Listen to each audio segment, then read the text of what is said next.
I'm Jim Jeans. I'm the analysis lead of the composite crew module.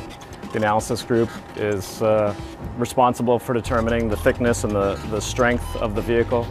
We work with the design groups and the materials groups to, as a team, determine what the vehicle looks like. The vehicle, obviously, it's a crew module.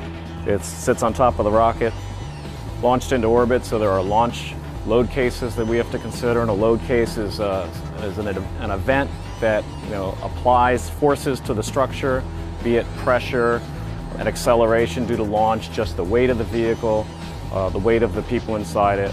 So we have numerous load cases. We have on-orbit load cases, so when it's on orbit, it's being pushed and pulled, it's being pressurized. The vehicle can carry up to 6 astronauts to the space station. It can carry 4 astronauts to the moon and back. Then there's docking, there's on the way to the moon, the Earth departure stage is pushing us with the lunar lander attached. So there's all these different things that come together that generate a set of load cases that have to be analyzed for.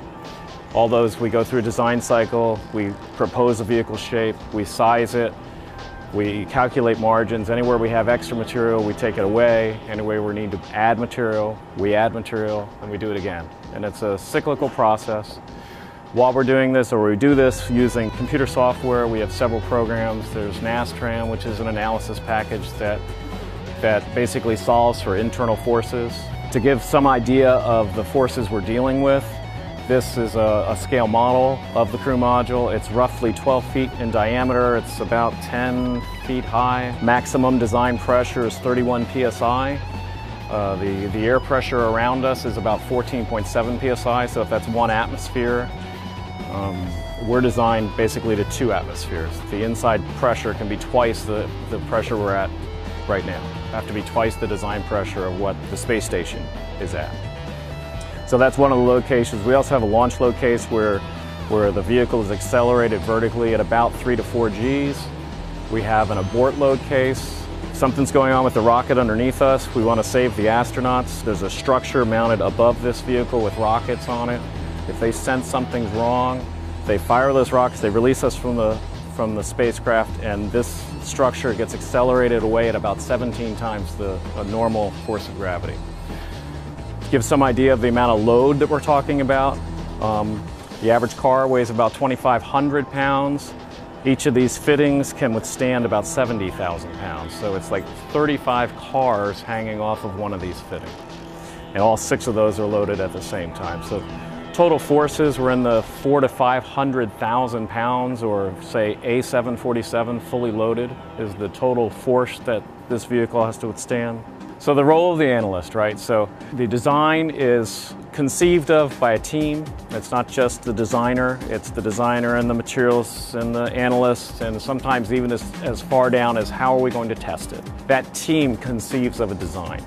And as the design evolves, the analyst has the role that it's their job to guide the design such that the analysis will close, right? We need to be able to come up with an answer that shows that the final design will work, right? So if the designer is going down a path where that's looking like it's not going to work, and I don't have enough analysis behind that design to say I can get there, we have to guide the design to come back into something that we can get our arms around it, come up with an answer that, yep, that'll work.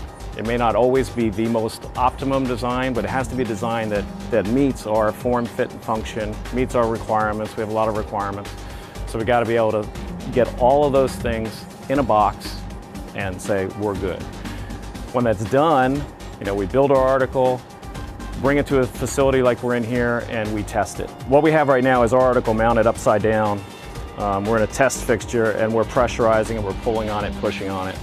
And we have strain gauges, or the ability to measure the local deformations so that we can determine how much load is there. And we run it through a series of conditions. We've done about 9 conditions on the article right now.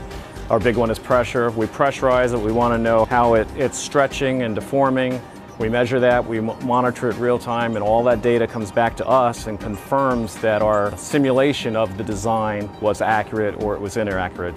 Did we do a good job, or did we miss a few things, and do we have to make some changes and go back and update our analysis to match what we actually got in test? A good analyst is a guy who can look at a problem and have enough understanding of the physics of the situation to say, yep, I can make that work, or no, I can't make that work. And then you have to go into the details of what you're working. You have computer simulations that we can run, we have hand analysis that we can do, but you have to do all that. The good ones can see it, right off the bat. You can just see it and make it work. It's hard. I do it because I like numbers. I've liked numbers, and there's a right and a wrong answer, right? So for a guy like me, getting a right or a wrong answer, that's easy. I liked it in school.